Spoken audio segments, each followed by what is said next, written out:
Welcome to MarcusG.tv. I am Chef Marcus Giuliano, and I'm a chef on a mission. And today's mission is Dr. Oz. You know, I wasn't going to do a video about Dr. Oz. I've done several videos about Dr. Oz, just on how ridiculous some of the stuff he says and the guests that he has. Just how ridiculous some of the stuff that just comes off of that show. And, you know, yeah, granted, he does say some good things, and people do learn from him, but I think with the amount that he's respected and the amount of viewership that he has, he can make a real major difference if he wasn't a sellout. The guy is just a major sellout, okay? So I wasn't going to do this video, but I guess I kind of have to, because I've had tons of people saying, Marcus, what about Dr. Oz, this whole new GMO thing he said? Well, he went to Time magazine, interviewed him, and he basically said that GMOs are safe, that there's no problem with them, that they're the same as their organic counterparts, and that GMOs are part of a very snooty, or people that eat organic are like part of this snooty club, and we're basically wasting our money. So my first question is, Dr. Oz, how much did Monsanto actually pay you? How much did DuPont actually pay you? You are a major sellout. There are serious risks with GMOs, major risks with GMOs. All the tests that Monsanto does aren't worth crap because they know how to manipulate the studies and not do them long enough. But there are tons of studies out there that are proving that this stuff is just unsafe for human consumption, that it's detrimental to consumption. So if you're trying to get people healthy, why would you give them stuff that's linked to tumors?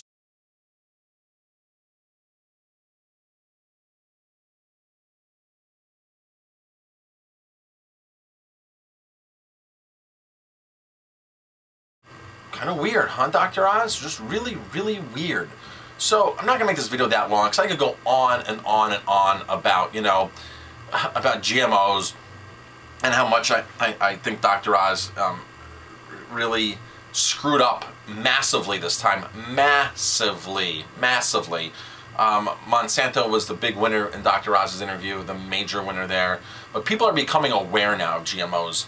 And, you know, if you want some really good references on GMOs, you know, go to Vandana Shiva's website. She's written a book. She has another book coming out. She's the lady from India.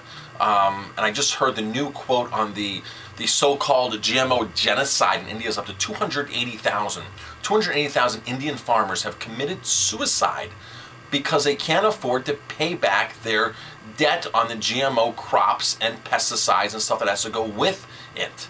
280,000 farmers in the cotton belt in India have committed suicide. So not only these GMOs not good for you when you consume them, but they're not good for the farmers just because they're not viable financially at all. So you can also go to Jeffrey Smith's website. He wrote a great book called Genetic Roulette. I have his book here behind me somewhere. I've met him, had a great conversation with him. These two are pioneers on our side on the anti-GMO movements. Go to Gary Null, read stuff he has. Go to the Health Ranger, Mike Adams. There's a ton of stuff there on GMOs. All the stuff you hear that's on the good stuff is propaganda. It's a propaganda paid for by Monsanto. And now Monsanto has Dr. Oz in their back pocket. Dr. Oz would be a phenomenal politician, it sounds like, because he could get up there and just lie through his teeth and keep smiling, and then go home and do the exact opposite that he wants everybody else to do. Dr. Oz, perfect politician. Thanks for watching. I'm Chef Marcus Giuliano.